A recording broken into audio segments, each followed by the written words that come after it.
ବହିର ନାଁ ବିରଳ ବିଜୟ। ଲେଖକ ବିଜୟ ପ୍ରସାଦ ମହାପାତ୍ର। ପଢ଼ି ଶୁଣାଉଛନ୍ତି କରୁଣାକର।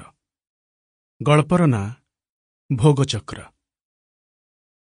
କିଆ ଚାଟାର୍ଜୀର ଗାଡ଼ି ଚାଲିଲା ପୁରୀ ଷ୍ଟେସନରେ। କିଆ ଚାଟାର୍ଜୀ ପଚାରିଲା, ପଣ୍ଡା ଠାକୁର, ଗାଡ଼ି ଆଉ ଆଗକୁ ଯିବ ନାହିଁ? ପଣ୍ଡା ହସିଲା, ଆଉ ଆଗକୁ କ'ଣ ଅଛି ମା? ଏଇ ଶେଷ। ଜଗନ୍ନାଥଙ୍କଠି ସବୁ ଶେଷ। ଏଇଠି ସମୁଦ୍ର ଶେଷ, ଏଇଠି ଆକାଶ ଶେଷ, ସ୍ୱର୍ଗ ମର୍ତ୍ତ୍ୟ ପାତାଳ ସବୁ ଶେଷ। ୟା ପରେ ଆଉ କିଛି ନାହିଁ। କିଆ ଚାଟାର୍ଜୀର ମା ବୁଢ଼ୀମା ମୁଣ୍ଡିଆ ମାରି ହେଉଥାନ୍ତି। କିଆ ଚାଟାର୍ଜୀ କୁଲିକୁ ଅପେକ୍ଷା କରୁଥିବା ଭିତରେ ନ ଜାଣିଲା ହୋଇ ଟିକେ ଘୁଞ୍ଚି ଘୁଞ୍ଚି ଗଲା ଖୁଣ୍ଟ ଆଡ଼କୁ, ଯେଉଁଠି ମୁଣ୍ଡରେ ଚଢ଼େଇ ପରଲଗା ଗୋଟେ ତାଳପତ୍ର ଟୋପି ପିନ୍ଧି, ବେକରେ ଗୋଟେ ସିଲ୍କ ମଫଲର ପକାଇ, କାଖରେ ଗୋଟେ ରୁଲବାଡ଼ି ଜାକି, ହାତରେ ଗୋଟେ ଲାଲ ଡାଏରୀ ଧରି ତା ବୟସର ଜଣେ ତରୁଣ ତାକୁ ଚାହିଁ କରି ଠିଆ ହୋଇଛି।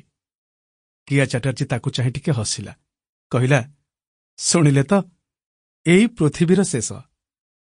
ଯୁବକ ହସିଲା ନାହିଁ। ମାଛ ହାଟକୁ ଶିକାର ଉଦ୍ଦେଶ୍ୟରେ ଆସିଥିବା ନେଳିଆ ବିଲେଇ ସଦ୍ୟ ଧରା ହୋଇ ଆସି ଟୋକେଇରେ ଫୁକୁରୁ ଫୁକୁରୁ ହେଉଥିବା ଚୁଙ୍ଗୁଡ଼ିଙ୍କ ଫାଲତୁ କଥାରେ ହସେ ନାହିଁ। ନେଳିଆ ବିଲେଇର ଜୀବନଟା ଅତି ଗମ୍ଭୀର। ପ୍ରତିଦିନ ତାକୁ ଆସିବାକୁ ପଡ଼େ ରେଳ ଷ୍ଟେସନ। ଇସ୍ତ୍ରୀ କରା ଜାମା ପିନ୍ଧି, ଚଟି ପାଲିସ କରି, ବେକରେ ସିଲ୍କ ମଫଲର ପକାଇ, କାଖରେ ନାଲି ବାଡ଼ି ଜାକି, ହାତରେ ଡାଏରୀ ଧରି। ଗେଟ୍ ପାଖରେ ଟିକେଟ ଚେକର ସାଙ୍ଗରେ ଟିକିଏ ଭାବ ହୋଇ ସେ ପଶେ ଷ୍ଟେସନ ଭିତରକୁ। କେଉଁଦିନ 2 ଘଣ୍ଟା କି ଆହୁରି ଲେଟ୍ ଥାଏ। ବୃଥା ସମୟ କଟାଇବାକୁ ପଡ଼େ ଚାହା ଆଉ ସିଗାରେଟରେ। ମୁଣ୍ଡ କୁଣ୍ଡାଇବାକୁ ପଡ଼େ ବାରମ୍ବାର ପକେଟରୁ ଚିରୁଣି କାଢ଼ି।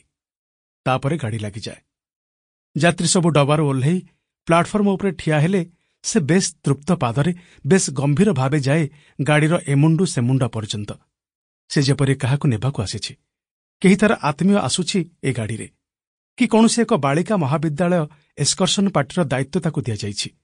ଚିତ୍ର ତାରକା ଦେବଶ୍ରୀ ରାୟ କି ଶତ୍ରୁଘ୍ନ ସିହ୍ନାର। ପ୍ରତିଟି ଦଳକୁ ତନ୍ନ ତନ୍ନ କରି ଦେଖି ସେ ଆଗେଇ ଯାଏ। କେଉଁଠି ଟିକିଏ ଠିଆ ହୋଇଯାଏ ଏକା ରଙ୍ଗର ସାଲୱାର କୁର୍ତ୍ତା ପିନ୍ଧିଥିବା 2 ଭଉଣୀଙ୍କ ପାଖରେ। ତାଙ୍କ ସାଙ୍ଗରେ ଆଖି ଲଢ଼ାଇ 2 ଭଉଣୀ ଚିମୁଟା ଚିମୁଟୁ ହୋଇ ହସି ହସି ଗଡ଼ିଥାନ୍ତି।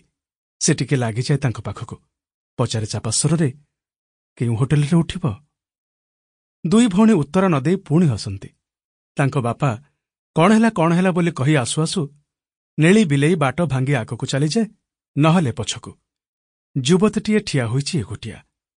ତରଙ୍ଗ ତରଙ୍ଗ ହୋଇ ଚାହିଁଛି ଚାରିପଟକୁ, ଯେପରି ସେ କାହାକୁ ଖୋଜୁଛି। ମୀରାବାଇ ଯେପରି କାହିଁ କେତେ ଦେଶ ବୁଲି ବୁଲି ଶେଷକୁ ଆସି ପହଞ୍ଚି ଯାଇଛି ବୃନ୍ଦାବନରେ। ସେ ଅଟକି ଯାଏ ତା ପାଖରେ। ଭାବେ ମନେ ମନେ, ଶଳା, କାହା ସାଙ୍ଗରେ ଉଡ଼ାଉଡ଼ି ଆସିଛି ଏଇ ଟୋକିଟା। ଶଳା, ସିଏ କୁଆଡ଼େ ଗଲାଣି ୟାକୁ ଷ୍ଟେସନରେ ଠିଆ କରିଦେଇ। ସେ ତାକୁ ଚାହିଁ ଠିଆ ହୋଇ ରହେ ଟିକିଏ ଦୂରରେ, ବାଘର ଦରଖିଆ ଶିକାରକୁ ହେଟା ବାଘ ଟାକି ରହିଲା ପରି। ଯୁବତୀଟି ଆହୁରି ଅସ୍ୱସ୍ତି ବୋଧ କରେ। ଆହୁରି ଅଥୟ ହୋଇ ଚାହେଁ ଚାରିପଟକୁ। ଜିନିଷ ଆହୁରି ପାଖକୁ ଟାଣି ଆଣେ। ସାନ ଆଟାଚିଟା, କଣିକିଆ ବେଡ଼ିଂଟା ଆଉ ପାଣି ବୋତଲଟା। ପୁଣି ଖୋଜିଲା ଆଖିରେ ଚାହିଁ ଠିଆ ହେଇ ରହେ। ଲେଳିଆ ବିଲେଇ ଭାବେ, ନିଶ୍ଚୟ କାହା ସାଙ୍ଗରେ ଉଡ଼ି କରି ଆସିଛି ଏ ଟୋକି। ହାତରେ ଶଙ୍ଖା ପିନ୍ଧିଛି, ମୁଣ୍ଡରେ ସିନ୍ଦୁର ବୋଳି ହେଇଛି ହାଣକୁ ଗଲା ପରି।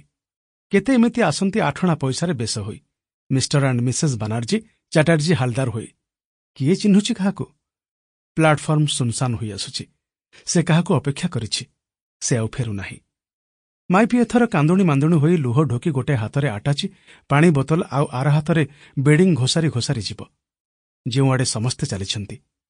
ତା ପାଖରେ ଆଉ କିଛି ନାହିଁ, ଖାଲି ଯାତ୍ରା ଶେଷର 2 ଖଣ୍ଡ ଟିକଟ। ଖଣ୍ଡେ ତା ପାଇଁ, ଆଉ ଆର ଖଣ୍ଡିକ ତାର, ଯେ ତାକୁ ଫେରିବା ବାଟ ନ ବତାଇ ତାକୁ ଧରାଇ ଦେଇ ନିଜ ଟିକଟଟା ମାରି ଛୁ ମାରିଛି। ଶେଷ ଷ୍ଟେସନରେ ସେ ଏକୁଟିଆ ଗୋଟେ ସ୍ତ୍ରୀ ଲୋକ। ନେଳିଆ ବିଲେଇ ଠିଆ ହୋଇ ରହେ ଭାରି ଆଶାରେ, ଅଣ୍ଟାର ବୋତାମ ହୁଗୁଳା କରିଦେଇ।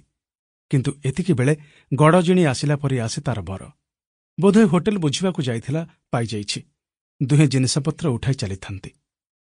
ନେଳିଆ ବିଲେଇ ମନକୁ ମନ କହେ, ଭାକ୍ ସଳେ, ହନିମୁନ୍ ପାଟିଏ। ଜଣିକିଆ ବେଡ଼ିଂରେ 2 ଜଣିଆ କାରବାର। ଛାଡ଼, ସେ ଚଞ୍ଚଳ ହୋଇପଡ଼େ। ଆହୁରି ଅନେକ କାମ ତାର ବାକି।